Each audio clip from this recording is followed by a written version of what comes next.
Welcome back to the Formed Book Club. This is your technologically superb crew making up for a botched job last week. And we think we are going to have it working properly today. The problem is that Joseph Pearce, who we always want, we nevertheless do not want to hear twice. He was getting it. So we are going to cover the second session from this book, Literature, Whatever Catholic Should Know by Joseph Pearce. And we covered in the previous session that worked the first part, which was from early literature down to Chaucer. In the second session, chapter 7 to chapter 13 goes from Thomas More down to the feminine genius, who we also have as a guest. This is Vivian, our own feminine genius. We have our own very special feminine genius. I like that. So let's go while there's no echo and see if we have anything. Oh, by the way, there'll be no broadcast on Labor Day 2019, but we'll return the following Monday at the normal time, 2 p.m. Pacific time, 5 p.m. Eastern time, and we'll cover the next section, chapters 14 through 18. So, how do we start? Well, as I've said, I'm trying to establish a modus operandi here, as I'm actually the author of the book, of putting the ball in your court, and you can throw the ball at me, and hopefully I can field it. All right, and we'll see if we can get a swing and a miss. The first chapter. Not too many curveballs, please, though, Vivian. Okay, not too many curveballs. Okay, spitball only. Yeah, spitball. We throw a hard slider low inside, but no, that's okay because you're a cricket player, so probably we want to bounce the ball to you. Exactly. Yeah. Precisely. We have to play cricket here, not baseball, to make it fair. Okay. So Thomas More and Utopian literature. Anything we want to say about that? Yes. Joseph explained why we should even bother to read utopian literature. And before he did that, he explained what utopian literature is and what it isn't, which I found very helpful. You explaining that the word utopia with the U means no place, and that some of this kind of literature is dystopian, meaning a bad place. And then you explained that we need to know what utopia with EU, the good place, we need to know what that is too. So, Joseph, I think you did an excellent job of explaining all of this to the reader and giving them a good motivation for reading this kind of literature. Well, thank you. As I said, often we think about utopia as being something purely positive, which is the EU, utopia.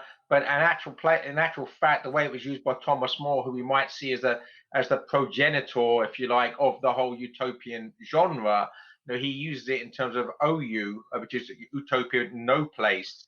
And a lot of the later ones, such as Samuel Butler's Everwarm, which is nowhere spelled backwards, or William Morris's News from Nowhere, they're actually taking that meaning of the word. So we shouldn't automatically think that utopian literature is telling us about an ideal place. In fact, it might be paradoxical and even satirical.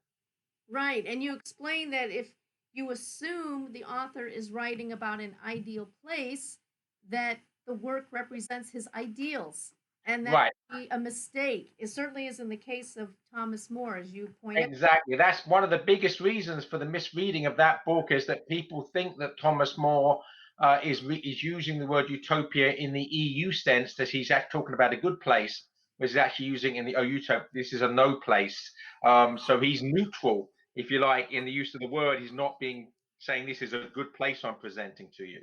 Right, and the purpose for this is so that we can examine from a distance certain elements of society, good, bad, and otherwise. They allow us to present, visions of society that are outside the box in which we find ourselves. I might to give an example, a utopian book, which is actually a dystopian book, because many utopian books are dystopian. They're talking about a bad place. Is George Orwell's 1984, and that was a major milestone on my own conversion because I was enamored of totalitarianism and big government when I was young, and reading George Orwell's 1984 disillusioned me, if you like, in a good sense, of that whole notion of big government being able to solve big problems, because in actual fact, big government is usually the big problem. Right. Well, as Joseph Pieper said, you can't be disillusioned unless you were first suffering under an illusion. So, Precisely, and I was certainly suffering under the illusion, yeah. and I thank George Orwell for disillusioning me. Right.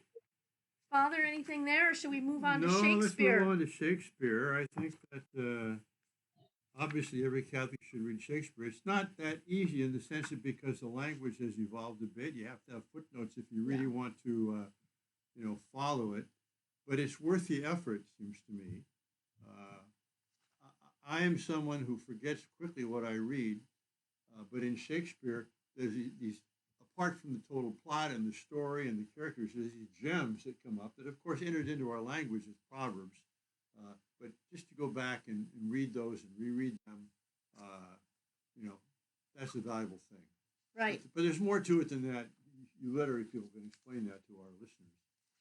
Well, as Joseph points out in his book on Shakespeare, there are levels to Shakespeare that a lot of people aren't aware of. His Catholic sympathies, for example, and that there are many instances in the plays where things could very well be symbolic of things going on in Reformation England. And this conversation is going on, Claire asked, with Father Millward, God rest his soul, recently departed. Joseph, what's the classic work about the stripping of the altars? Eamon Duffy. Yeah. Eamon Duffy, the historian, yeah. Right. So this is a serious conversation that's going on, not to be taken lightly at all, as some people do. But the great thing about Shakespeare is that his plays have stood the test of time because they're about universal truths. And even though they do bear the marks of his own time and his own context, these figures, these tragic figures, Hamlet and Lear and Caesar and the star-crossed lovers, Romeo and Juliet, there is a lot to say to us about ourselves. And that's why these plays are read and performed for hundreds of years and probably for hundreds of years more, right? Well, as long as we maintain some sort of level of literacy within our decadent culture, yes, absolutely. And and as Hamlet says, he says that basically talk about the purpose of drama, the purpose of art. It holds up a mirror to ourselves. It shows us ourselves, and if the author has a correct philosophy and theology, in other words, if he has a correct understanding of the universal things, of the permanent things, of the unchanging things, then what he writes about will remain permanent and unchangingly relevant. As C.S. Lewis said, that fashions are always coming and going, but mostly going. So if you're trying to be up to date and you're a slave to the zeitgeist, you're a slave to the spirit of the age, then 50 years from now, when all that's out of fashion, one might think, for instance, of the trendy Marxism of pre-World War II novels. It all seems very dated now. So the point is, insofar as an author is in tune with universals, universal truths, then he will continue to speak to future generations. And certainly in Shakespeare's case, that's emphatically the case. Joseph, let's assume that some of the people participating with us in this book club, and by the way, there's a forum, you can ask questions or comment among yourselves at formedbookclubforum.ignatius.com. You got that right this time, Joseph? You did. Well done. Bravo. Very good. Okay. So let's just assume that some of them, perhaps some of you, have not actually read Shakespeare, either in high school or in college. What would you start with, Joseph, for someone who's not, like myself, engaged in literature a lot, does not want to do a scholarly thing, but I mean, what 2 or 3 plays do you think a person should start with? Well, I think the first thing I would say is that it depends upon the age. So if you're talking about, for young people, middle-aged, it's middle-aged, middle school age, I would suggest that either Julius Caesar or Romeo and Juliet are good places to start because there's not too many really complex stuff going on.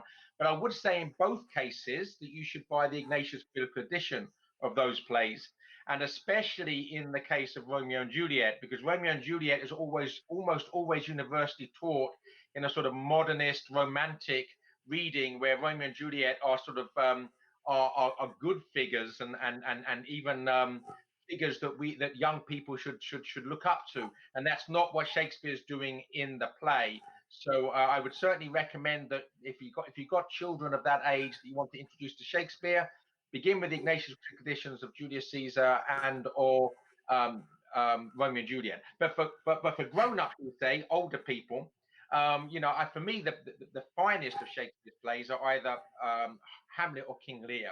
So if you're mature enough, not a child, because these might be a bit too much for younger people to really get a handle on.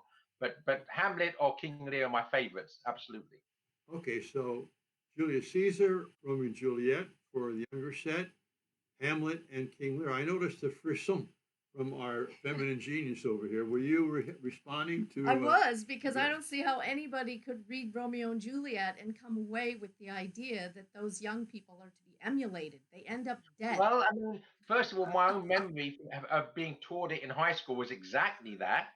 No, it's Really? those grown-ups, the Capulets and the Montagues, who hate each other. The problem. Look at the purity of the love between the youngsters. It was really horrible. And then we were actually shown the Franco Zeffirelli movie of Romeo and Juliet when I was at high school as well, which again romanticizes the love story, and Well, and West Side Story. And again, it's the modern adaptation of Romeo and Juliet. All of this romanticizes the beauty of the love between the star-crossed lovers. And as I remind people that when Shakespeare was writing Romeo and Juliet, he had a daughter who's exactly Juliet's age, and he actually makes Juliet younger in his play than in the source that he's taking. He makes her 13. He makes her the same age as his own daughter. Shakespeare is actually the father of a 13-year-old girl. We should bear that in mind when we read Romeo and Juliet. we absolutely should. Huh. Okay, well, how about moving on to the contemporary of Shakespeare, Cervantes? You have a whole chapter dedicated to him. And I do want to interject just one question, though. Is it important or valuable that people should also read some of the sonnets, or is that yeah. not as critical? Sonnets Well, are. no, yeah, all of Shakespeare's worth reading, including the sonnets, including his longer poems. And there's a cryptic poem called "The Phoenix and the Turtle," which is all about the persecution of the Catholics in England, the phoenix and the turtle dove, basically. And there are references to in some of the sonnets, Thomas More. There's references in that particular poem, "Phoenix and the Turtle," to the Catholic martyr, English martyr, St. Anne Line. So, but I definitely, of course, anything and everything by Shakespeare is worth our All right, time. but most people don't have the time to read everything, so they got to start with something. And I would say, one of the beauties of books and good books is you start reading them, you're going to want to read more. With the sonnets, you don't have to wade through a sonnet like a play, so you can try one. If that doesn't seem to touch you, we'll go to another one. You'll definitely find something that is helpful to you, inspiring. Yeah, my favorite of the sonnets is the one that begins. I can't remember the number. As you would have gathered, I'm not very good at numbers, though. That's why I do 64. literature. But the sonnet that begins, "The expense of spirit in a waste of shame is lust in action." That to me is such a powerful, in-your-face condemnation of lust that I would recommend that to people. All right. Great follow up to Romeo and Juliet. I want Yeah. to also Mhm. add that the plays are meant to be seen, not really read so much. I mean, it's a performance art, and I highly recommend that people see the plays as much as they can. And if they can't see them live because there's no production company where they are, to watch film adaptations. I even think Zeffirelli's adaptation is worth seeing as a work of art. Well, I mean, I obviously I completely agree with you that Shakespeare's writing drama which is meant to be staged and therefore seen and not merely read. Although he's Yes. such a great writer that it certainly warrants the reading. But the problem in our culture is that very many modern productions of Shakespeare are it's what I call Shakespeare abuse. There are horrible things done with it. I'll give you an example. Back in England, I watched a performance of The Merchant of Venice, where all the Christian characters were made into skinheads. And now none of the words were Oh changed, wow. but between the lines, though, the Christian characters were spitting at Shylock, and the whole meaning of the play was perverted and inverted Yeah. in that manner. I saw more recently a performance of Othello by the Royal Shakespeare Company, Stratford upon Avon, where the whole thing descended into a pseudo orgiastic rap party for about 10 minutes, completely going off the plot Yeah. altogether. Yeah. So Well, I too we do have have to walked be out. careful. We do have to be careful. Yeah, I too have walked out of some Shakespeare performances. But in the case of Othello, there was just an absolutely magnificent performance just north of here in Marin County. There's their local theater company. So, but we're grown ups. If the skinheads show up, you can walk out of the theater. But Yeah, but of course should you have not to be be. knowledgeable enough of Shakespeare to walk out. Otherwise, Yeah. you don't know that you think that is Shakespeare, right? Well, okay, all right. We're talking to adults here, not children. So Well, we may have some children here too. We don't know, but yeah, we're but talking to them both. I'm But just saying, the adult goes and receives art and engages with it, and um, anyway, that's all right, but I do think though, at least for people like me, you've got to read it first before you go see it because it goes by too fast. I mean, if you don't know the language, what the yeah. words mean and everything, It's helpful uh, to read it too. Yes. yeah. Anyway, all right, on to Cervantes. Yes, yes. Well, Father, you are the Jesuit and That's true. closest, I think, in spirit to the Holy Fool Oh, that in all good senses yes, of I that guess. word. Yes, yes. But, but, The but, but the which knight errant, the but which Holy half are Fool. you emphasizing though? The Holy Fool. Well, Anyway, I'll emphasize the knight errant side all first. right, How about that? all right. But Cervantes is, in that era of Spanish golden era of literature, and he certainly has um, Ignatius. The spirit of Ignatius is in his story. The spirit of and anyway, I think you should All comment right. on Well, I'll this say a chapter. few things about that. I mean, first of all, everybody should read Don Quixote. I mean, that's just a book that if you haven't read it, you haven't fully participated in your own being because we're all rooted in Western civilization. It's us. It's our memory. It's our history. So you have to read that book. It's not hard to read. It's just enjoyable to read. It's good to know that Cervantes is doing two things at once. I think, Joseph, you can correct me, you too, Vivian. I mean, he's poking fun at romantic literature, at the kind of chivalric literature of the time. And there's kind of an echo there of what happened to St. Ignatius Loyola because he was wounded at Pamplona. He was recovering. He loved these kinds of books, the Amadis of Gaul and the Daring Do and the Knights Errant and the Fair Maiden and all these kinds of things. But there weren't any in the house.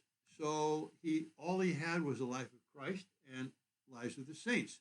He began reading those, and he noticed it when he was thinking about the books he'd formerly read, which he enjoyed while he was reading them.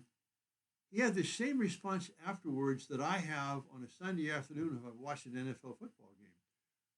I've wasted my time. While you're watching the game, it's exciting, but then you turn off the TV and say, my gosh, it's sunny out there. I could be taking a walk or talking to somebody. So the immediate response that Ignatius had to the chivalric literature was excitement, enthusiasm, joy, but it disappeared. Whereas with the Lives of the Saints, it stayed with him. Yes, if Dominic could do that, so could I. So Ignatius himself is a living example of the kind of repudiation of the momentary high you get from reading that kind of literature today and then. And I think Cervantes does this in a literary way. I mean, he certainly makes Don Quixote and Sancho Panza lovable characters, Yes. and shows in that I mean, there's nobility there really is, but he also kind of shows that this is, you know, this kind of daring do is not really the kind of thing which is patting your life on. I don't think. Yeah, and again, both St. Ignatius of Loyola and Miguel de Cervantes were soldiers. In other words, they'd experienced the reality of war, the reality of battle, the goriness of seeing friends and comrades being killed and maimed, and you know, the shallow romanticizing, what we would now call jingoism, of a certain type of glorying in battle. And we need to remember here the difference between uh, great books, which of course we're talking about here, literature, what every Catholic should know, and trashy fiction. And obviously, Miguel de Cervantes is not against great books because he wrote one. So he's obviously in favor of the literary and truth being conveyed through story. But there's a big difference between great books and basically trashy, romantic, slushy literature. And this is really a parody of that bad sort of book that we should not waste our time reading, especially if we're going to take it so seriously that it clouds our judgment of reality, because that obviously is what happens to Don Quixote. And the other thing, of course, in the book's very important is how it ends, because it ends with Don Quixote basically confessing his sins, becoming disillusioned, right? He's no longer following this illusion. He sees reality. And what is reality? It's the Catholic Church. So he confesses his sins, he sees a priest, he returns to the practice of the faith, and he dies a holy death. I mean, that's the purpose of the book. That's the purpose of the book. Well, um, I, I think what he's also doing is showing that even though there's a sort of ludicrousness to um, Quixote's running off and trying to save damsels in distress and beat off robbers and giants and I think there's some truth to his vision that is redeemable, and that is to say that, for example, when he sees the town barmaid loose woman, Oh, yeah. right, and treats her as a lady, Princess, yeah. a princess, a lady of high esteem, and wants to be her champion, and all this. Well, isn't there in that a bit of God's vision of that woman? Yes, absolutely. And I think Right. that I can't quote the Sancho Panza exactly, but basically that's what he says. I mean, in some senses, he's got a sort of jaded, and one might even attempt to say cynical view, but he doesn't turn his back on Don Quixote. On the contrary, he actually loves Don Quixote because he can see that for all of his foolishness, beneath that, there's a genuine love for people and for truth and for goodness. And that in itself Yes. transcends, if you like, the foolishness. Yes. Yes. So that's something we don't want Don Quixote to lose, uh, even after his conversion, right? That somehow to Integrate, I think. yes, to integrate or to pare away the foolishness and blindness on one hand, but to have what was truly an insight remain. I I think it's the challenge that all of us have at all times to remain childlike, as Christ tells us we must be, while ceasing to be childish, which St. Paul also tells us we must be. So how do we retain being childlike while ceasing to be childish? And I think that's the challenge that, if you like, is encapsulated in Don Quixote. Yeah. And here's a permanent value of Don Quixote in the larger scheme of things. Namely, you mentioned the Holy Fool. That there is a tradition of that in Christian literature. Yes. Parsifal, Wolfram, uh, and Don Quixote is probably, I don't know, as far as I know, the primary analogy to this. But why is that important?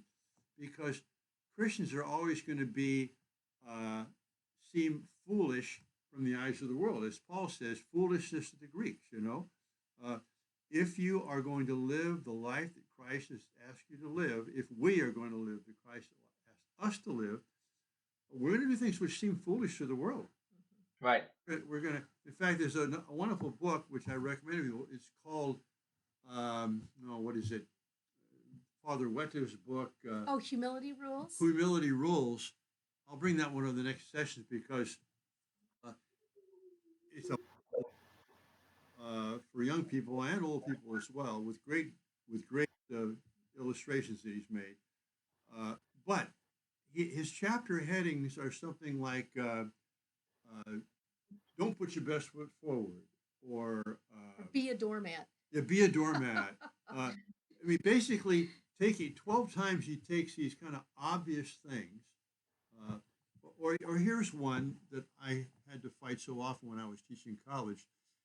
You can't love someone else unless you love yourself first.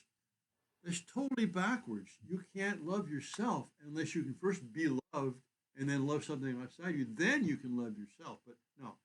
Anyway, the holy fool is someone who sticks out from what everybody else is doing in their ordinary lives. And it seems foolish, but in fact, there's a wisdom in there. I mean, really, at the very core of Shakespeare's arguably finest play, as we were discussing earlier, King Lear, is the whole notion of the fool. And there are two types of fool. There's the worldly fool, right? The fool that we see in the first half of the play, and then there's poor Tom, who's playing at the fall as a Christian, apparently enunciating nonsense, but in the midst of all that, there are gems of wisdom. And actually, Hamlet tells us that don't ignore what the fool or the clown are saying. Don't think if you're an actor you can ad lib when you got the words of a fool or a clown, because the fool or the clown might have some of the most important words and the most meaningful words in the whole play. Right. And there's other plays in which there are fools. And wise sovereigns would have fools in their court, right? This would be the man who could speak his mind, usually in riddle or somewhat obliquely, so as he doesn't get his head lopped off. But nevertheless, who? There's got to be somebody here who's going to tell the truth, even in a way, because all these other people are just going to flatter me, right? I need to have somebody foolish enough to speak the truth. So this character is very important, and we've sort of lost that, I think, in our society, apart from just clownish humor that we still have, of course. But anyway. All right, let us move on to To chapter 10, the metaphysical poet. Yes. So, Joseph, thank you for explaining to us what a metaphysical poet is. And that's very helpful. And then I really particularly appreciated you bringing forward the Jesuit Saint Robert. How's his name pronounced? However you like, Southern or Southwell. I Okay. don't think anybody's finally made up their mind. Okay. And so here, here's a towering saint, right? Who? Why don't you tell us a little bit about him? Yeah, he's absolutely, we all have our favorite saints, shall we say, saints that we have a particular devotion to. And with me, St. Robert Southern is definitely right up there. I can't think of many at the moment that am more devoted to. You think about the courage of this man and indeed other Jesuit martyrs. He came back to England as a Jesuit priest, knowing that when he was captured, because it really wasn't even if, the Elizabeth spy network was so efficient and effective, it was only a matter of time before you were arrested. Following arrest, there would be imprisonment and torture prior to a really gruesome execution by hanging, drawing, and quartering. So you think about these men, that knowing that, still willingly come back to their homeland to lay down their lives for their friends and their countrymen, to bring them back to the faith of their fathers. To me, that is itself marvelous. And then you add on top of that a great poet, one of the metaphysical poets, and some of the wonderful poems he wrote. And you add on to that the influence he had on William Shakespeare. I know a poet's influence on perhaps the greatest poet. I mean, this man should be on the lips of every Englishman. And he should be known by every Catholic. And yet most people have never heard of him. Right. But do you think he really is as good as the Jesuits who wrote On Eagle's Wings?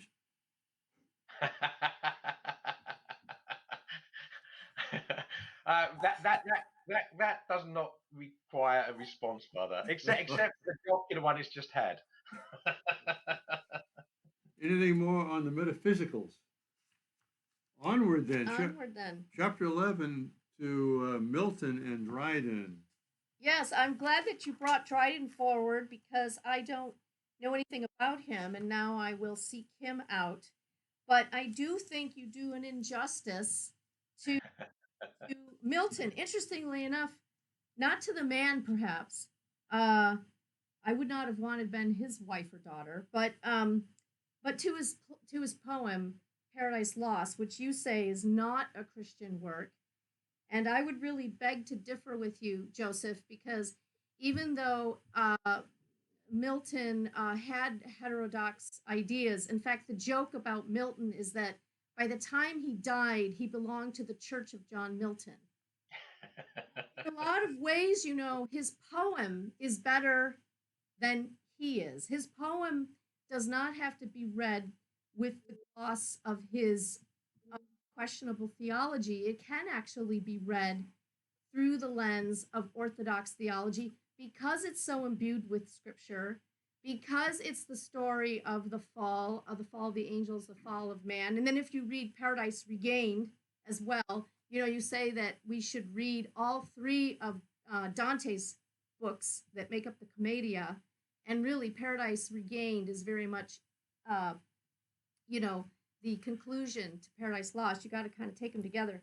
But I think it is definitely a Christian work and deserves to be read on that basis, as well as its gorgeous poetry.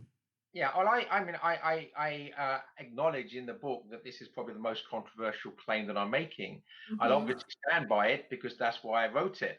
I first of all would agree, though, that the poem is much better than the man. I would also stress that I make it clear in the book that I'm not saying it's not a great poem, nor am I saying that we shouldn't read it, because it is a great poem. But if we do read it, we need to know that it's also heterodox and it's not a Christian poem. And the reason I say it's not a Christian poem is because in the poem, it's made perfectly clear that the Son is a creature. The Son is actually made by the Father. He's not, there's no Trinity, there's no belief in the Trinity. And if there's no belief in the Trinity, in other words, if the Son is not divine, there's also implicitly, of course, no belief in the incarnation. And I would argue the two most important aspects of what constitutes orthodoxy in terms of Christianity is the belief in the Holy Trinity and the belief in the incarnation. Well, if the poem basically has neither, how can we call it a Christian poem? Well, I strongly disagree with you that the poem makes it clear that the Son is a creature. It's true that Milton got hung up by this belief of eternally begotten of the Father. That's what we say in the Creed. And of course, he was strenuously anti-Catholic and anti the schoolmen and all of that. But he just had a hard time. How is this eternally begotten? He couldn't believe that. But the begottenness of the Son in the poem now, not in his doctrinal essay, in the poem, it's very obscure. And he does believe the Son is divine. He does believe that the Son is substantial with the Father, has all the power, authority, glory, and so on of the Father. He believes in the incarnation in the sense that he says specifically in the poem about how the divine takes flesh in the womb, the virginal womb of Mary. It's beautifully written. And so I would say that it's not as cut and dry in the poem. Yeah, I don't know if you use the word consubstantial. If you did use that word, then I would. No, he uses he doesn't use consubstantial, but he says that the Son is the Father's substance and so on. Yeah, I agree. Yeah, the point. I mean, the only reason that that Milton's Lucifer, Milton's Satan is so attractive to modern man is because we can believe, or at least we can suspend our disbelief in reading the poem, that he has grounds for rebellion because of this usurper, the Son, who comes along.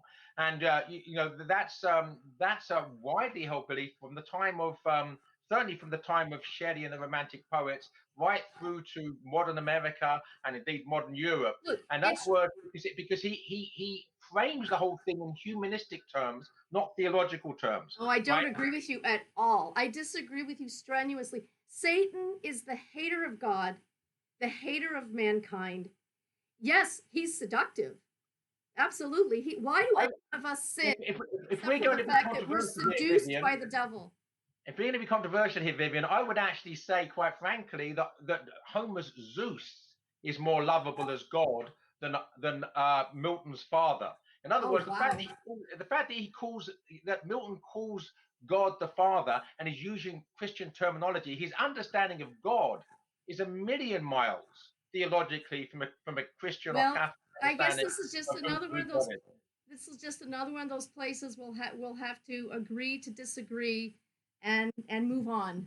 Well, but I think it's important then for people coming to this to realize there's some controversy here, Yeah. and don't be careful as you read this. Enjoy it, but don't let yourself be taken in. I mean, there's Taken also in. something happening.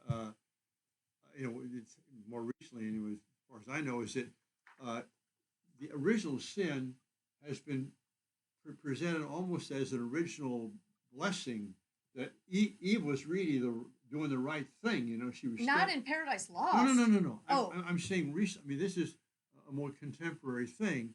The glorification of Eve as a woman who's standing up, and Oh. we're not going to be subject to this, person. So Milton doesn't do that. But Not at all. I'm saying that I do think Milton idealizes Satan a little bit, and as you say, you don't sin because something is ugly. You sin because it's attractive and seductive. Nevertheless, I think C.S. Lewis does a better job with the satanic with Weston, in Perelandra and also especially in Perelandra, where the devil is not some kind of a major tragic figure. He's an unperson almost. Okay. Yeah, I'm completely with you. Lewis gets it right, Milton It's gets it wrong. That's where I am on that. Well, Lewis loved this poem, so okay, I'm with Lewis on that. All right, let's move on. But I do think though that Lewis intentionally made Weston the way he made him because he was reacting against Milton's Satan. Even though he loved the poem, he did not like the way Satan was presented. Well, I think. In fact, in Perelandra, he essentially says that he doesn't actually name Milton by name, but he says the whole notion of the devil as a gentleman, the devil as a suave, sophisticated, he's not a gentleman. I don't see how any. indication of who he is, and that certainly is implicitly a reaction against Milton's Satan. Okay, we have to move on before I have a meltdown. Okay. Let's go on. Romantic poets. Yes, romantic poets. Let's get to some romance now. And also, again, to our listeners here, our viewers, one of the good things of this very small book is that it makes it clear, what is a metaphysical poet?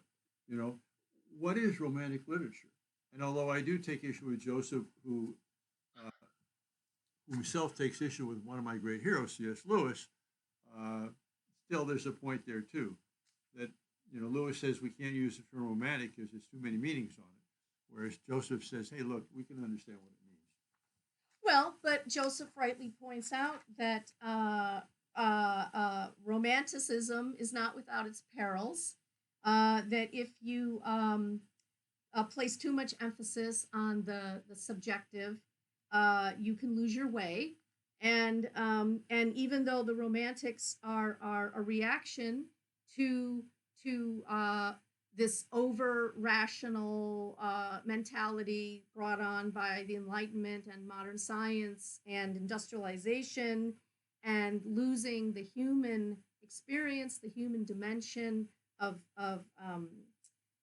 beauty, of experience of beauty. The Romantics restored some of that, but not without some missteps along the way, right? So I think you do a good job, Joseph, of balancing out the positives and the dangers of Romanticism. And we just lost Joseph here. Joseph is lost. So we're going to try and get him to come back. So Okay. I think he knows what to do. What else do we say about the Romantic poets while we're waiting for the big question mark to return here?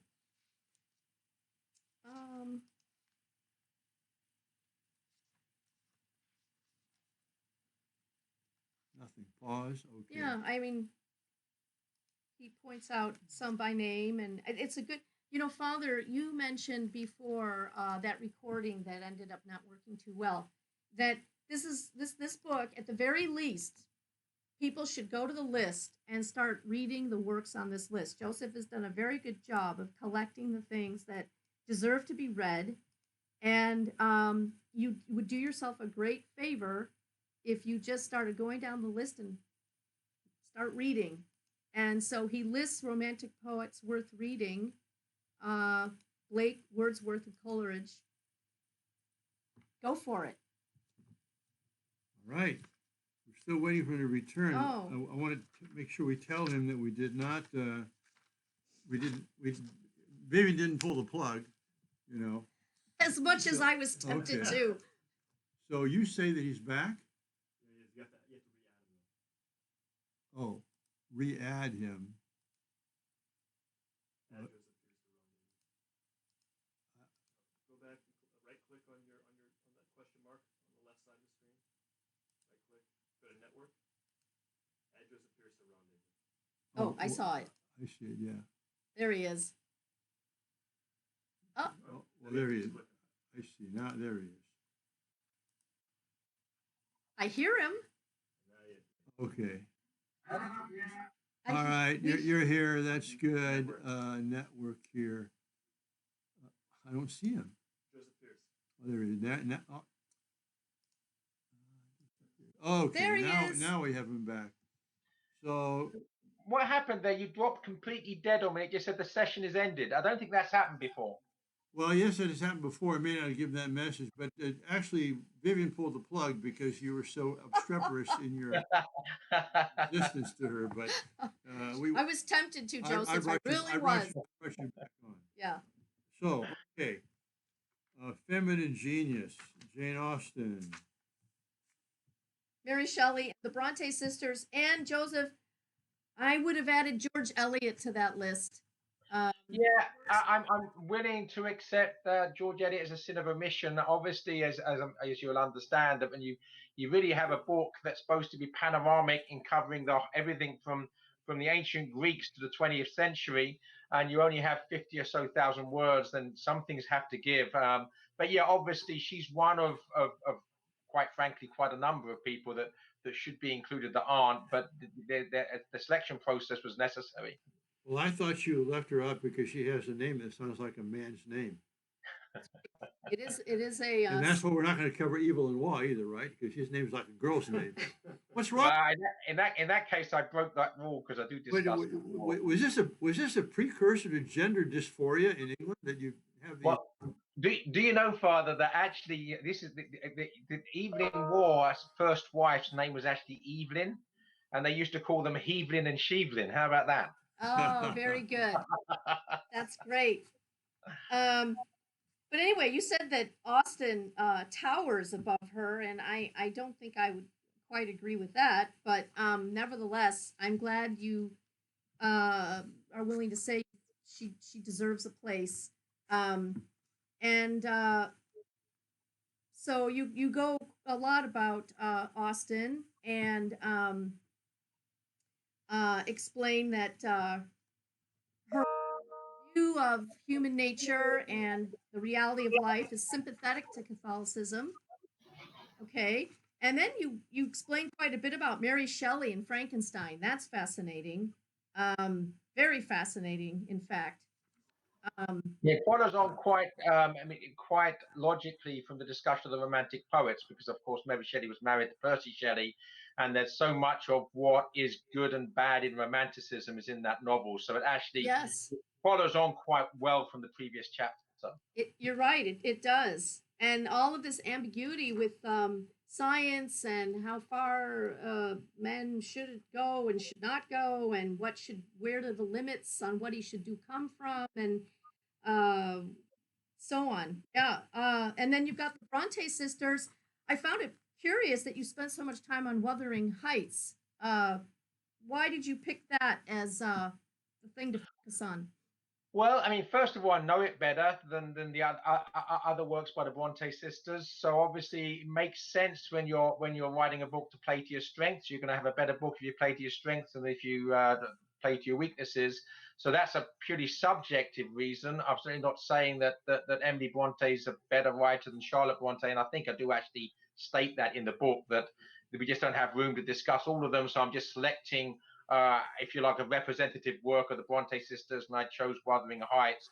Actually, I do find a fascinating book. When I first read it, it was so relentlessly dark that I found it almost unreadable and very Yeah. irritating. But as I got to know it better, I really saw what she was doing, which is really showing what later writers did, such as T.S. Eliot in The Wasteland, and other writers, that what happens when you remove Christ from the picture. What happens when you remove Christian charity and Christian behavior from the whole picture, when you get characters that have no Christian understanding at all. And then, of course, you have the voice of Nellie Dean in the novel, which is that voice of conscience, that voice of Christian conscience and Christian wisdom and Christian reason. I mean, she's the fides et ratio figure in it. So it's there, but it's in the midst of a really, really dark place, because this is a world without Christ. And when that demonic aspect is removed at the end, it's as if great weight is being removed from us, and the sun is allowed in, and we can actually see that things don't have to be this way. Well, and your caution about modern interpretations, film adaptations, and so on, your caution there is be very well placed here, because some of the film adaptations of Wuthering Heights literally invert the whole meaning of the story and Yes. elevate the love between Heathcliff and Catherine as if it's some glorious love, rather than the dark, weird, idolatrous in Catherine's case. Idolatrous and mutually destructive and self-destructive. I mean, there's Yeah. nothing about it which anybody that has a modicum of sanity could possibly think was good. And yet, of course, in the postmodern world in which we live, many people don't have a modicum of sanity, and that's the problem. Well, what a good place to end our discussion, because I think we've probably I think we have. 30 minutes or more. And we will not have a broadcast or a stream on Labor Day 2019. We'll be back with you for chapters 14 to 18 on the following Monday. So thanks for joining us, and God bless you all.